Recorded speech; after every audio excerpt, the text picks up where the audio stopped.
Hi, I'm Diana Chow. Thank you so much for tuning in to hear my story. I'm a 21-year-old Chinese American, first generation, living in Southern California, and I am super grateful for this chance to talk a bit about my experience with mental health and mental illness.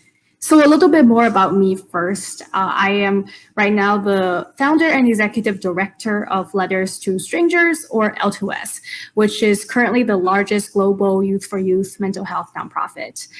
We seek to destigmatize mental illness and increase access to affordable and quality treatment, particularly for youths aged 13 to 24. I'll talk more about L2S later on as I integrate it into how my story led me to founding it. But that's, I think, a good enough overview for now. And I'd like to say in my spare time, I am a rising senior at Princeton University trying to wake up for school on time as a geosciences major with a history and diplomacy minor.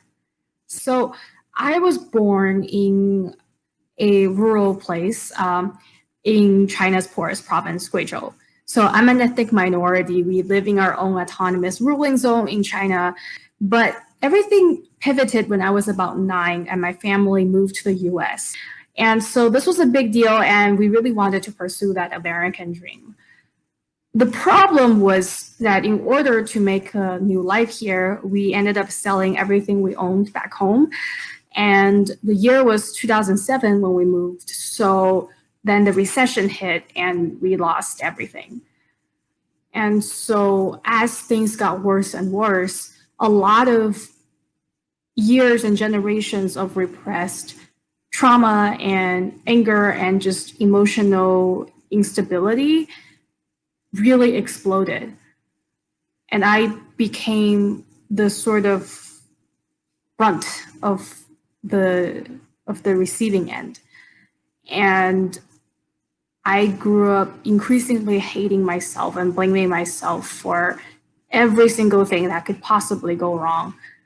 My parents didn't speak English, and to this day, my dad still does not.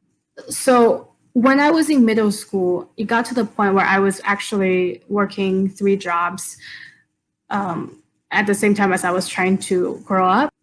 So by the time I was 13 years old, I was diagnosed with bipolar disorder. I felt that I didn't deserve the air that I breathed. So I ended up attempting suicide several times.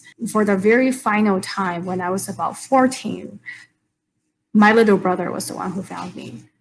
And that changed everything for me. I remember thinking to myself that no matter how dark my world got, there's no way I could ever drag him down with me. Here I was in the most vulnerable moment possible as he found me. So I wanted to heal, but the thing is, the American healthcare system kind of sucks.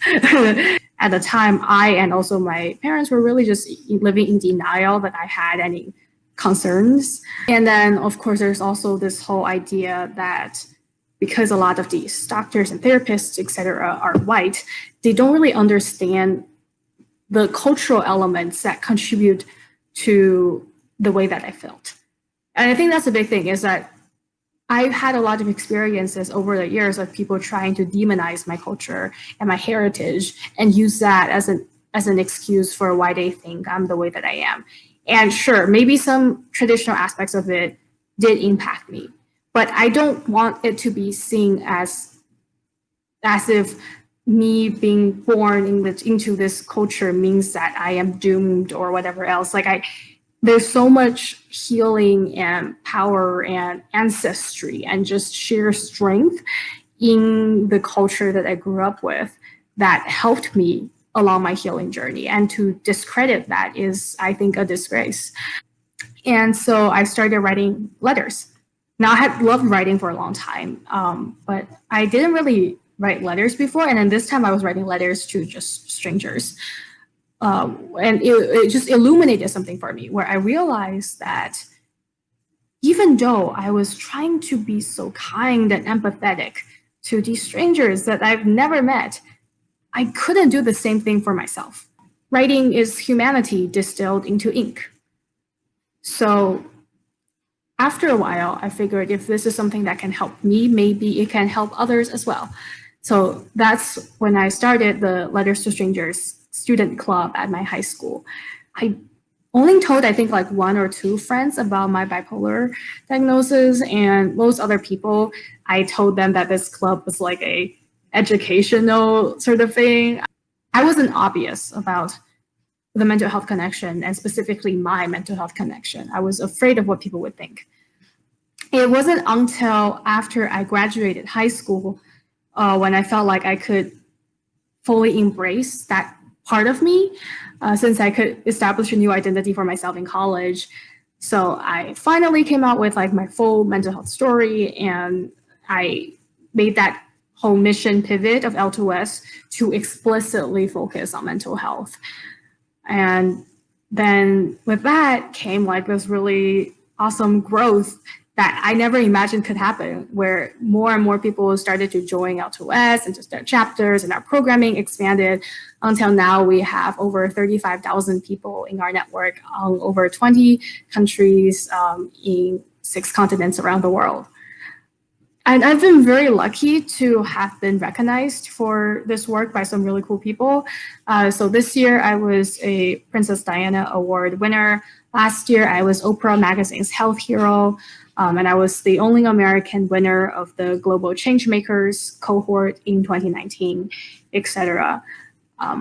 But you know, like with all these accolades, they're nice, but I think it's maybe it's the Buddhist in me, but I think I am thinking more about this as my attempt at living this second chance at life right. What it really shows me is the power of this incredible, incredible group of people who have so generously and kindly and empathetically shared their stories, their time and efforts, and really their passion with me to be willing to join the L2S family and to spread what we do to their communities, so that people who might be feeling the same way I felt years ago don't have to feel alone anymore. That's something that I am just like so in awe of, the sheer incredible people who have dedicated their time to this cause, and me being able to be a witness, be a partner, be an amplifier in that is a really gratifying and humbling thing. So one thing that I didn't know for a very long time was the existence of psychosomatic symptoms, which is basically physical manifestations of psychological distress. This is something that's been shown to be particularly prevalent among minorities, especially Asian Americans in many ways, because our cultures tend to emphasize that mind-body connection. And so when there's that stigma against mental illness, sometimes it's easier for us to seek help for physical symptoms instead. Well, basically the summer after my freshman year in high school, I was taking a chemistry class, and I started to feel like this just throbbing pain. And then over the course of a few days, I started to see my vision become more and more crowded with white spots, until it got to a point where I couldn't see anything because my entire vision was just like a white haze. And that's when they found out that I had uveitis, which is an eye disease. It's sort of inflammation of the eye. And the problem with the inflammation is that it can also cause a huge rise in eye pressure. I just couldn't see. I literally lost my vision. So I started to have these episodes of uveitis where, you know, it will last for weeks or maybe even months at a time, and my vision will sporadically go in and out. Like I literally went to every pediatric ophthalmology like specialist in our area. I even went to see rheumatologists 2 hours away. No one could figure out what was the cause. And the worst came when I was a sophomore in high school. I woke up and I was throwing up blood.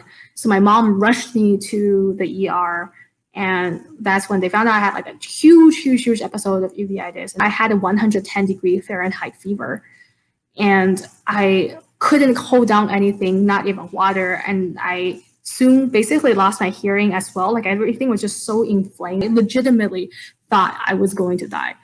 I went into a very deep sleep So I woke up and my mom was there. But I asked her, I was like, so what day is it? What time is it? So she told me that it was a few days later and what time it was, etc. And I was like, oh my God, I'm going to miss AP Chem. And that's when I realized, wow, these are, the juxtapositions of life, right? Like when you have all these other things that's going on, you try to find solace and stability in more socially accepted things, like trying to achieve academic success and blah, blah, blah. So point being, it was only until very recently, a few years ago, at this time, like I had started to hear about like the idea of somatization. I knew that people with PTSD might experience things like chronic back pain, or some Cambodian refugees even experience psychosomatic blindness. And I started to think about like when in my life I had these episodes. And I realized that they were always following these stress inflection points. And actually, for the past 2 or so years, for the first time since I started having this disease, I've been episode free.